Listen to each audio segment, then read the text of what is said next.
Hey, campfire crew. Let's get it on. Now clear your minds. It knows what scares you. It has from the very beginning. Don't give it any help. It knows too much already.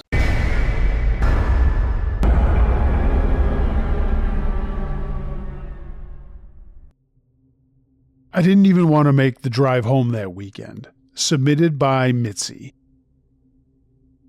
4 hours is long enough to feel exhausting in a drive, but not long enough to justify a hotel. And doubly so, after a long week of work, I really didn't want to make a drive home to see my mom. But my mom had sounded tired on the phone. You know that quiet kind of tired parents get when they don't want to say they miss you?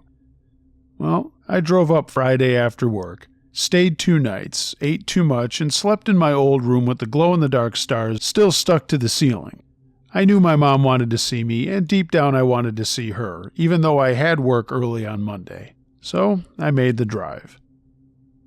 It was a great weekend catching up, and I was glad that I actually went home to see my mom and my dad. But Sunday evening came, and I had to leave, so I left just before dusk. My mom stood on the porch waving like she always did, her arms wrapped around herself in that thin cardigan I bought her like 20 years ago that she refuses to throw away, and I watched her in my rearview mirror until the road curved and the house disappeared behind the trees, still thinking about what a wonderful weekend it had been. That was the last time I felt normal. About 40 minutes into the drive, I noticed the headlights.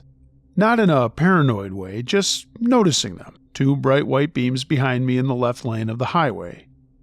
We were in light traffic, that lazy kind of Sunday flow of people heading home from wherever they were. And cars were passing, falling back, shifting lanes, but whatever I did, those headlights stayed behind me. If I switched lanes, so did they. If I slowed down a little, messing around with the radio, they slowed down too. A small prickle kind of went over my shoulders. It was probably nothing, I told myself, don't be paranoid, but long highway drives make you weirdly hyper-aware, When I sped up to pass a semi and the car behind me matched my speed perfectly, that prickle turned into more of a heat. I couldn't see the car well in my rearview mirror. It was getting darker out, and the headlights were almost blinding in my mirrors, but it looked like a dark SUV, boxy with no front plates that I could see. I kept telling myself, relax, you're just being dramatic, and I got off at the next rest stop anyway. The rest area was big, well-lit, and very busy. There were families all over the place, dogs, people stretching their legs, and I parked near the building and sat there for a second watching the traffic roll through. I noticed the SUV pull in 2 entrances behind me. I felt my stomach drop like I missed a step. It didn't park right away. It drove slowly through the rows like it was looking for a spot, but there were dozens of empty spots. Then it stopped 3 lanes over from me, angled toward my car. I looked, but I couldn't see inside.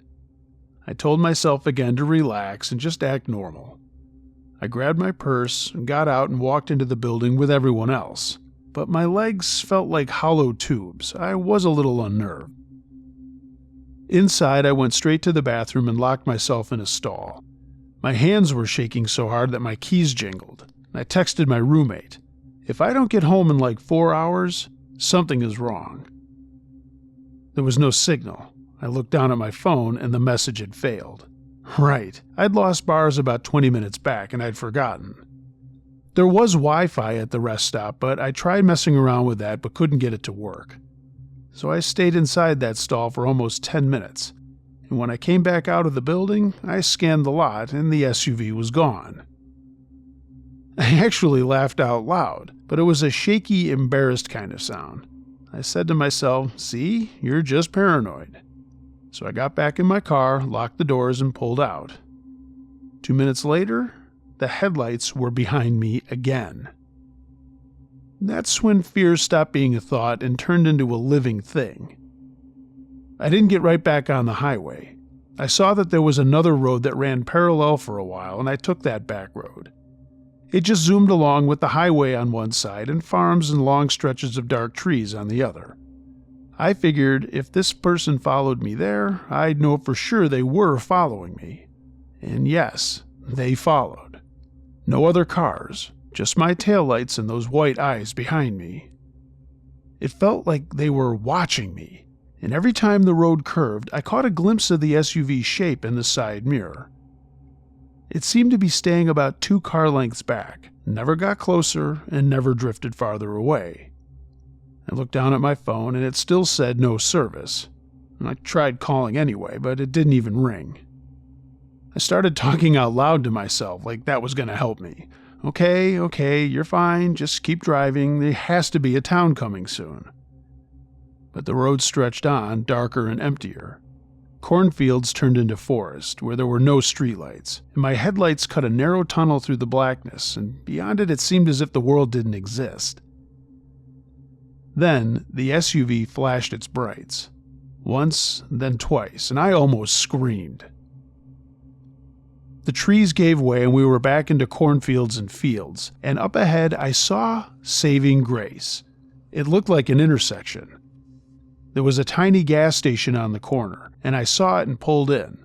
When I say tiny, I mean tiny. There were only 2 pumps, and the store was closed. Just an overhead light was on.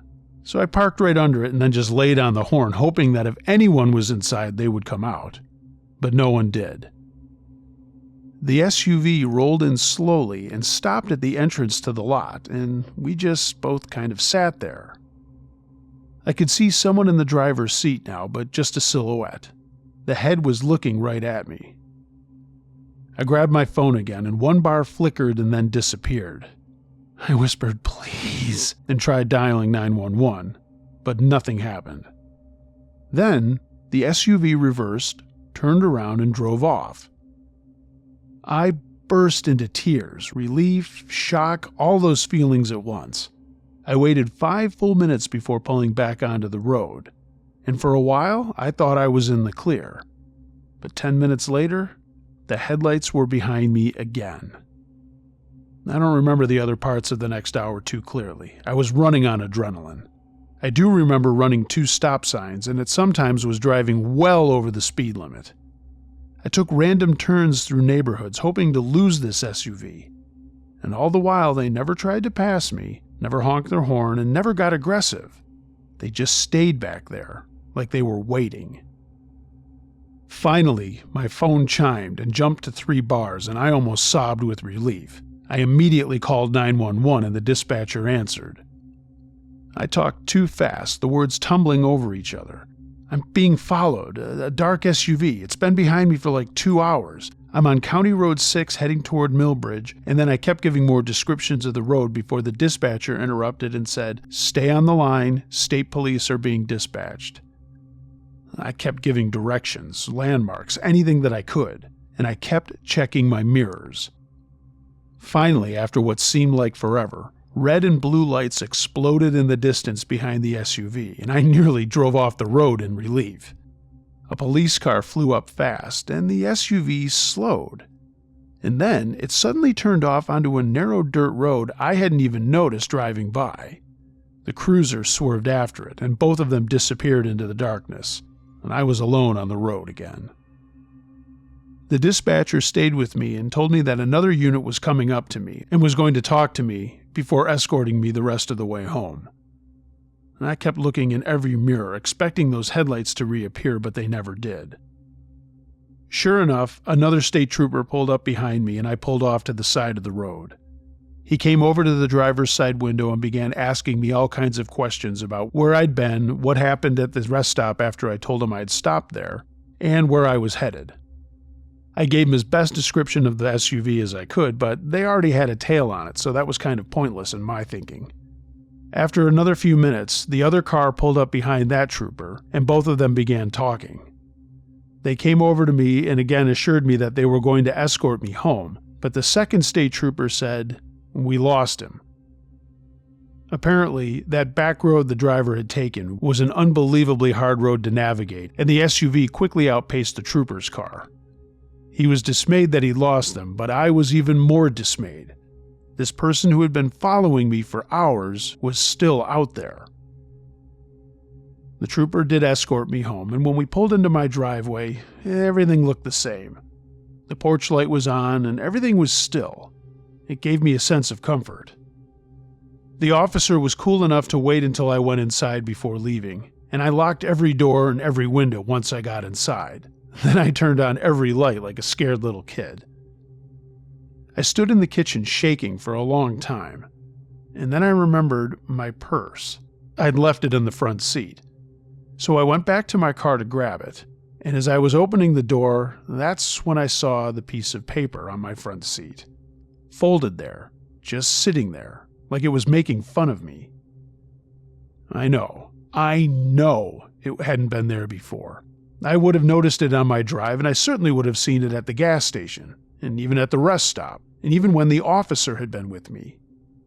My fingers felt numb as I picked up the note, and there was just one sentence in messy black ink. That was fun, to be continued. I didn't scream. I couldn't. I just stood there in my driveway, the quiet street around me, my own house behind me, suddenly felt less safe than I had on that empty road in the dark. I called 911 again, and the same dispatcher was on and sent the same troopers back to talk to me. I gave them the note and told them what had happened, and they said that they would be in touch about that soon. They did call a couple of days later, but they had no leads and had no information about where that SUV was and how the note had gotten into my car. Since then, I try not to drive at night anymore, and I certainly don't take long trips in the dark. I do my best to just keep driving when I am on the road, and I don't stop at rest areas unless I really have to.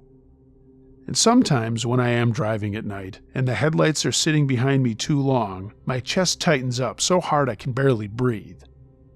Every time I walk to my car, I check the seat first.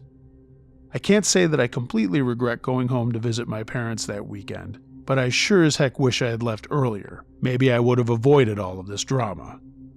Well, whoever was driving that SUV is still out there. They know where I live, and that terrifies me to no end.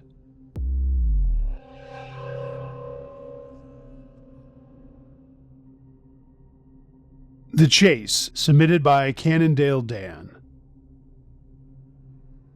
Hey Uncle Josh, love your channel, and I hope you can fit this one in. It's a little long. I've told this story a handful of times, and usually around campfires, and usually after a couple of beers. I usually end up wishing I hadn't, because once I tell everything out loud, it does feel closer again, and people look at me like I'm a little crazy. I also feel like whatever I'm saying, there's something out there that can hear me and remembers it too. I'm a mountain biker. I have been for years. It's kind of my obsession. The trail that this all happened on wasn't some mysterious backwards line I found on a map. It was our go-to. It was on state land, well established. I'd personally ridden it dozens of times on my own in every season, and I'd ridden on it dozens of times with other people in groups. 22 miles out and back, single track most of the way. It was also mostly deep forest, but there were fire roads as well. No cell service for most of it either. It was remote, but familiar, and unbelievably safe. Or so I thought. It was late fall when my riding partner Aaron and I went out for a quick spin. 22 miles is a quick spin for us. Aaron is a strong rider and faster than most of the guys I ride with, and not the type to get spooked easily. She's the only person my wife trusts me around other than her. She's a great family friend, and we have a blast on our bikes.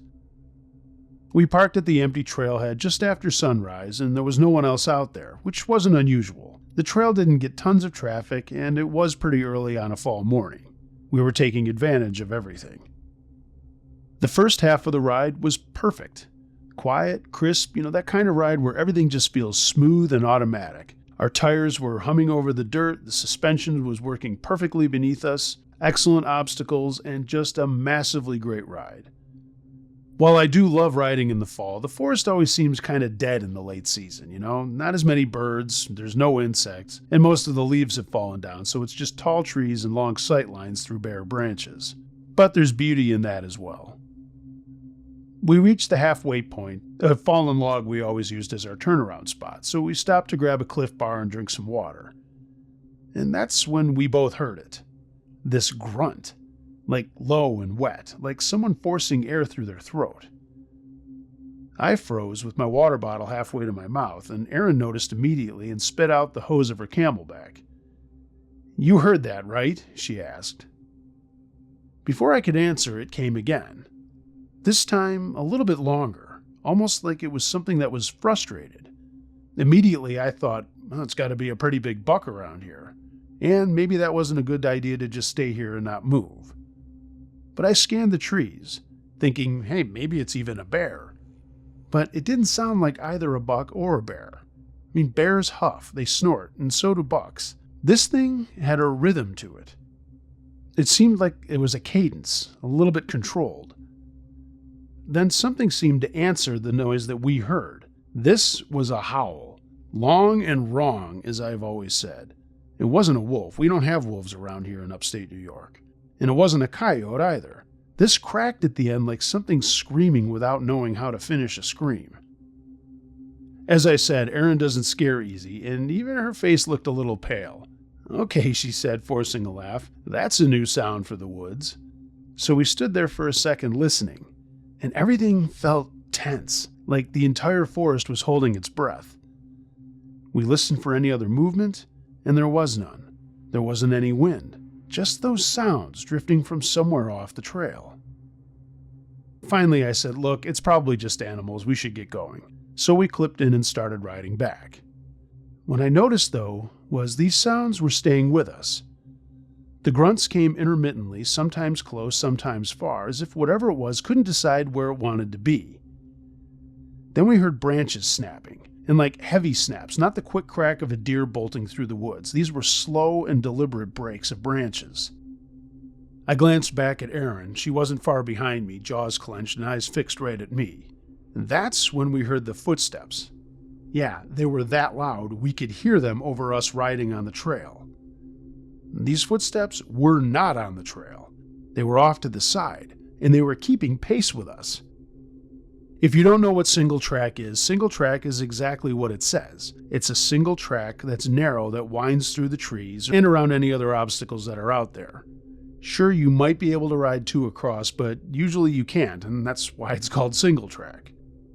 We noticed that whatever was out there, though, was staying out of sight, but we could hear it clearly. After about a half a minute, I would always notice that there were two heavy impacts, then two more. This thing was bipedal, and it was running. I'm not an animal expert, but I know enough to know what I'm hearing. Then, breaking me out of my thoughts, another howl erupted through the forest. This one was closer, so close I seemed to feel it in my chest, and Erin yelled out for some reason, "Don't stop!" We didn't. The trail dipped and climbed, twisting through familiar ravines and along our ridgelines we had ridden so many times, and every time the trail bent left, the sounds seemed to come from the right. And every time it bent right, it sounded like the sounds were shifting on the left. Now I was thinking, my God, whatever's running with us, there's more than one. Finally, I risked a glance into the trees and caught movement. Dark shapes pacing us through the forest, weaving effortlessly between the trunks. I mean, they were tall, way too tall. Wherever their heads were, they were way above the underbrush. Their shoulders were brushing branches that would have clotheslined a normal person. And these things were fast. They were keeping up with our bikes. Then I heard something let out a scream, a full-throated, furious sound that made my vision blur with panic. Erin screamed too, more out of reflex than fear, and I kicked into a sprint I didn't know she'd be able to keep up with. But holy shit, she did. We were flying at that point. Tires skidding around corners, roots slamming our rims, our lungs on fire. I could even hear my own heart pounding over these intermittent howls. Over my heavy breathing was something else breathing even heavier, just a few yards away. Another shape appeared on my left, and this time I saw hair, matted dark hair, moving as this thing ran. I saw an arm swing forward, long and thick, and fingers curled out like claws as it ran. We crashed through a narrow chute, barely staying upright, and Erin clipped a tree with her shoulder but didn't slow down. Neither did these things. I want to point out right now, the creatures that we saw out there never stepped onto the trail. And that was the strangest part. They stayed parallel, matching us perfectly, screaming and grunting and slamming through the brush like they were herding us around, like the trail itself was a boundary of some sick game. We hit a long straightaway, and I saw the trailhead sign in my mind like a lifeline. We had about a half mile to go. That's all that was left of this nightmare. That's when one of these things jumped across the trail in front of us. It just burst from the trees on the right, sailed across the single track, and then vanished on the left side. I got a clear look at it this time. This thing was massive, at least 8 feet tall, covered in dark, matted hair. And its face? Flat and wide, but human-looking. It glanced at me for one moment, and all I could think of was a cross between a gorilla and a human being. I didn't stop, neither did Aaron. We just kept blasting back towards the trailhead. The howls grew louder as we neared it, more frantic and more aggressive, and one screamed so close to my right ear I nearly crashed at that point. But suddenly, the forest thinned out, and we had nothing but a straight, slightly downhill shot all the way back to the car. I saw sunlight, I saw open space, and that's when the howls stopped.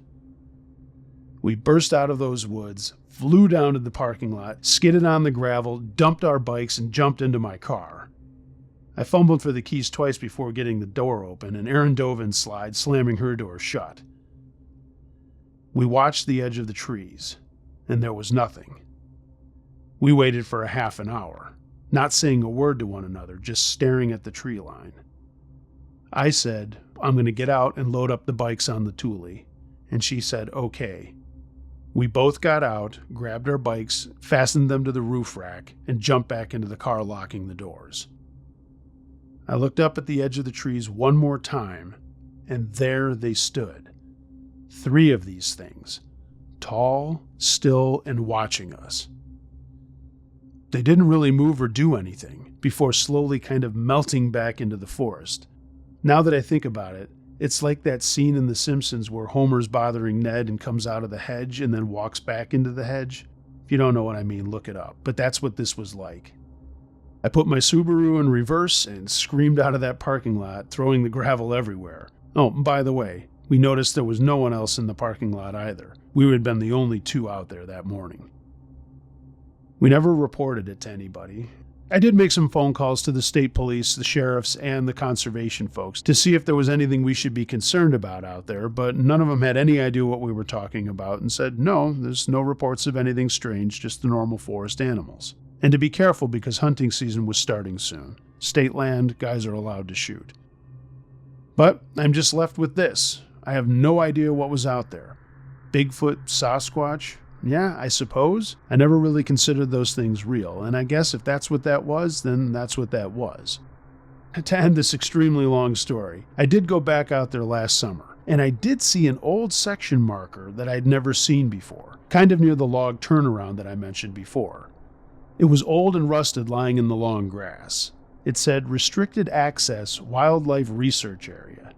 I have no idea if that means anything to this story, but maybe it does.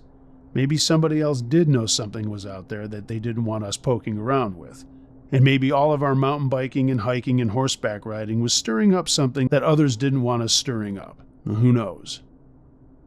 No one else I know has ever seen anything creepy out on that trail, and again, neither have I. This was not a fluke, though. Aaron and I know what we saw, and it will stay with us for the rest of our lives.